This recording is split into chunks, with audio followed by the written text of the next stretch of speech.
अज्ञानति मेरान्धानाम् ज्ञानाञ्जन शलाकया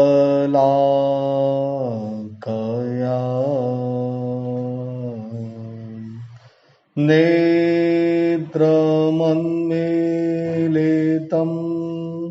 येन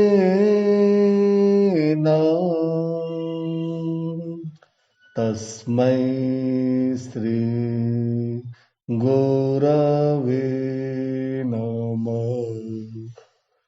तस्मै श्री गुरवे नमः।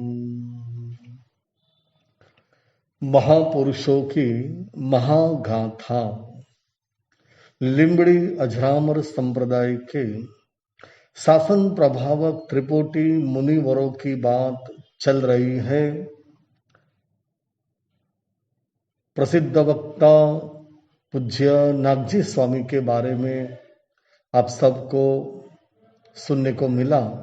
आज हम बात करेंगे भारत रत्न शतावधानी पंडित राज पूज्य श्री गुरुदेव रत्नचंद्र जी स्वामी की बात करेंगे। शतावधानी महाराज जी कच्छ देश मुंद्रा तहसील और उसमें छोटा सा गांव जिसका नाम भोरारा था, बहुत ही अच्छा और बढ़िया गांव रहा हुआ था। उस गांव के अंदर वीरपाल भाई और लक्ष्मी बाई नाम के एक गृहस्थ रहते थे। बड़े सद्गुणी और संतोषी स्वभाव के रहे हुए थे।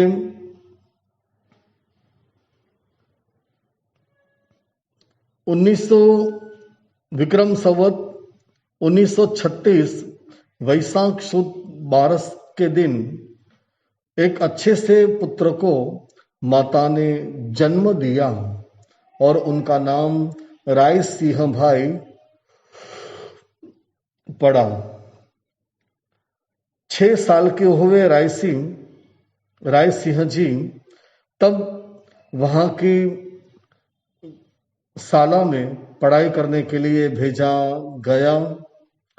उसके बाद बड़े भाई ने थोड़ा सा पढ़ाया, फिर वहां से दोनों भाई इंदौर के पास सणवाद नाम का गांव है, वहां व्यापार धंधे के लिए गए। वहां से 10 महीने तक रहकर वापस बंबई गए और बंबई व्यापार करने लगे। लेकिन रायसिंह जी पूर्व भव के संस्कार के कारण धर्म के प्रति उनका आपका बड़ा लगाव रहा हुआ था। इसलिए उन्होंने सामयिक प्रतिक्रमण, छकाए, नवतत्व आदि का अध्ययन किया हुआ था। जो सतिया जी वहां बार बार आते थे, उनके पास सत्संग करके ये ज्ञान उन्होंने प्राप्त किया था। और उस समय 13 साल की उम्र में ही उनकी शादी हो गई थी। इस तरह रायसिंह जी अपने संसार में आगे बढ़ रहे थे, लेकिन उन्होंने धर्म को कभी भी नहीं छोड़ा। धर्म को हमेशा उन्होंने आगे ही आगे रखा था। संसार की कई घटनाएं देखकर आपको संयम के भाव उत्पन्न हुए, लेकिन शादी हो गई थी, जिम्मेदारियां बढ़ गई थी, इसलिए वे रुक गए।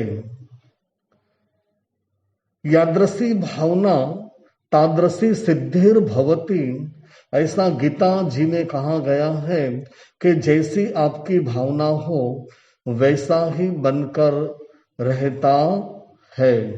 उसी तरह रायसी भाई जी की धर्मपत्नी हांसबाई ने एक पुत्री को जन्म दिया, लेकिन हांसबाई वो शांत हो गए।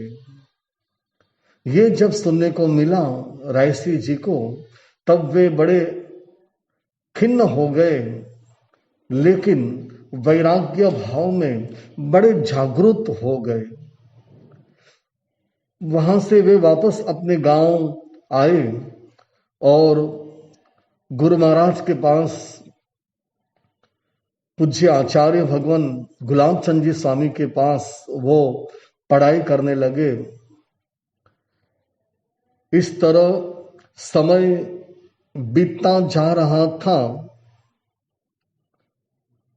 माता जी को अपने पुत्र के प्रति एक प्रेम था, लगाव था, इसलिए वे दूसरी बार शादी के लिए तैयारियां कर रहे थे।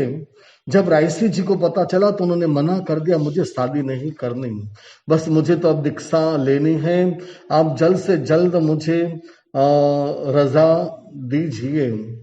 उनका वैराग्य भाव तीव्रमय देखकर परिवारजनों ने उनको रजा दी और आपकी दीक्षा भोरारा में ही संवत 1953 जेठ सुद में त्रिच के दिन आपकी दीक्षा हुई और आप रायसी में से रत्नचंद्र जी स्वामी बन गए।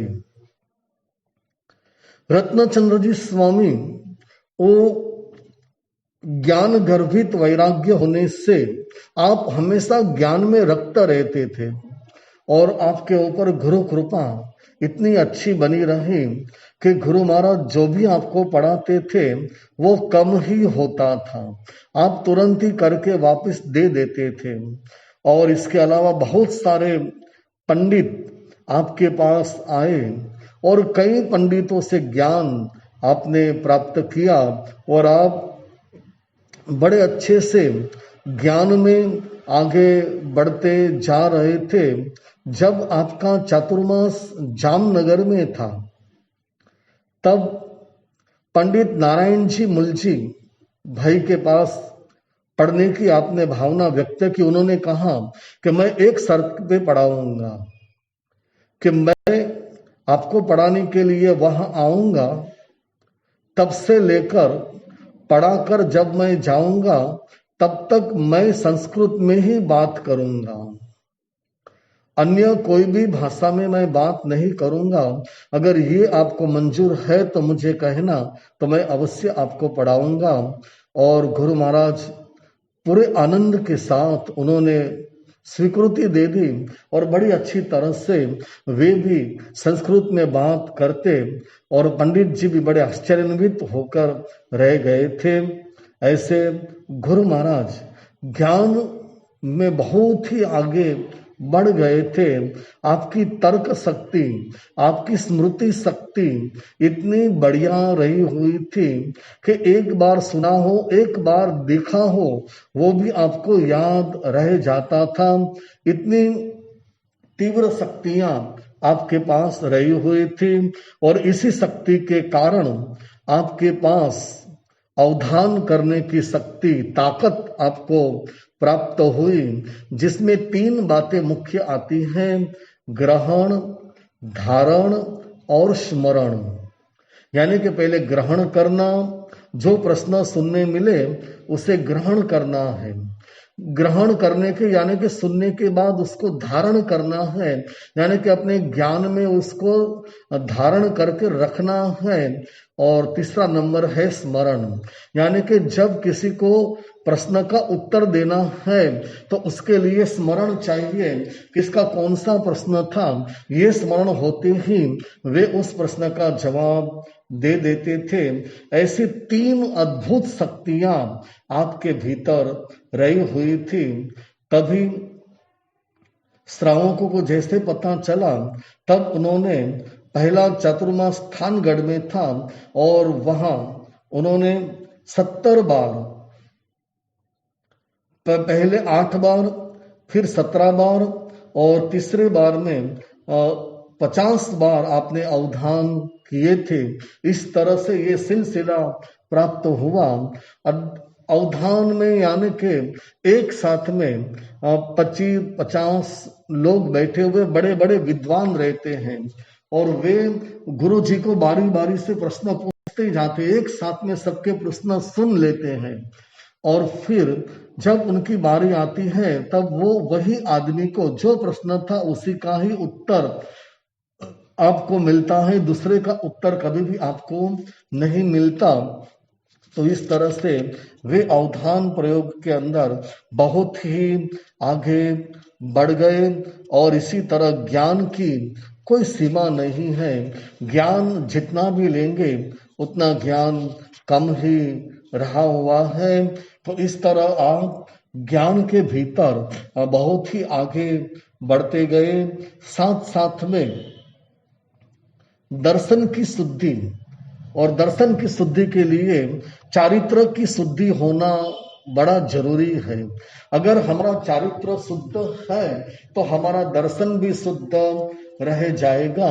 इसलिए उन्होंने चारित्र की शुद्धि के लिए बहुत सारे नियम आपने बनाए कि जिनके पालन करने से चारित्र की शुद्धि अवश्य होती है और आपके अंदर यही चारित्र की शुद्धि का तेज चमक रहा था। तो ऐसे गुरु महाराज बड़े ही अच्छी तरह से चारित्र में आगे बढ़ते गए। आप जहां जहां पर गए वहां आपका प्रभाव अनूठा बनकर रहता था। आपके भीतर जो ज्ञान की पिपासा है, जिज्ञासा है, वो बहुत कम दिखने मिलती है। आपने स्थानकवासी जैन कॉन्फ्रेंस जो पहले बनाई गई थी उसका पहली बार वो मोरबी में मिली थी और उससे बढ़िया काम होने लगे। जो जैन अलग अलग थे वो एक होने लगे। इस तरह बहुत सारा ज्ञान आपने प्राप्त किया था। ऐसे शतावधानी महाराज जब अजमेर में सम्मेलन हुआ तो सम्मेलन के भीतर भी आपने बड़ा भाग लिया था। इसलिए गुलाब चंद्र जी महाराज जी ने 9 संतों कुल सम्मेलन के लिए उन्होंने विहार किया था और उसमें से आप प्रमुख संत रहे हुए थे। कविवर्य गुरुदेव नानचंद्र जी महाराज साहब, तपस्वी पूज्य सामजी स्वामी आदि संतों की टोली रही हुई थी। जैसे जैसे आप अजमेर की ओर बढ़ते गए वैसे वैसे आपको नए नए अनुभव देखने मिले, सुनने मिले। जब आपको जवाहरलाल जी महाराज, मुन्ना लाल जी महाराज, ये इनका मिलन हुआ, बड़े अच्छे से भाव से आप सबके साथ रहे, सबका मिलन हुआ, लेकिन जो एकता होनी चाहिए संतों में वो एकता कम दिखाई दे रही थी। इसलिए आपने बहुत सारे प्रयास किए और आपके प्रयास में आपको सफलता प्राप्त हुई। जो मुनिराज अलग अलग ग्रुप में बिखरे हुए थे उनको आप सबने एकत्र करने का बड़ा अच्छा बीड़ा उठाया था और वो आपने बड़ी अच्छी तरह से उसका पालन करके आपने वो बीड़ा के ऊपर विजय प्राप्त कर ली। और आज जो श्रमण संघ इतना बड़ा रहा हुआ है, करीब 1600 से ज्यादा संत सती जी श्रमण संघ के अंदर रहे हुए हैं। वो श्रमण संघ को एक करने में रत्नचंद्र जी स्वामी महाराज जी का भी बड़ा अच्छा योगदान रहा हुआ था। अपने ज्ञान से, अपने तर्क बुद्धि से वो इस प्रकार से समझाते थे कि जिसके कारण मुनिराज को अपनी बात सुनकर वे टाल नहीं सकते थे। ऐसे गुरु महाराज रहे हुए थे। और उसी तरह आपने आगमोद्धार समिति का भी बड़ा अच्छा काम आपने किया हुआ था। आपकी बिहार यात्रा बड़ी अच्छी रही हुई थी। महाराष्ट्र, गुजरात और उत्तर भारत की ओर भी आपने विचरण किया था कि जब अजमेर सम्मेलन बड़ी अच्छी तरह खूब शांति से संपन्न हुआ, सबके एक दूसरे के ज्ञान की बड़ी आपले हुई और आपने ऐसा भी कहा हुक्मी चंद जी महाराज जी को कि इस सम्मेलन में जो मुनिराज पधारे हैं उनको किसी को भी प्राकृत पढ़ना हो, संस्कृत सीखना हो या आगम सीखने हो तो मैं अवश्य सबको पढ़ाऊंगा। और आपकी बात को सुनकर संतों, वहां कई संतों रुके और उन्होंने आपके पास में जो ज्ञान था वो ज्ञान आपके पास से वो प्राप्त की। तो इस तरह आप अपने जीवन में बड़े अच्छे विद्वत्वर्य रहे हुए थे।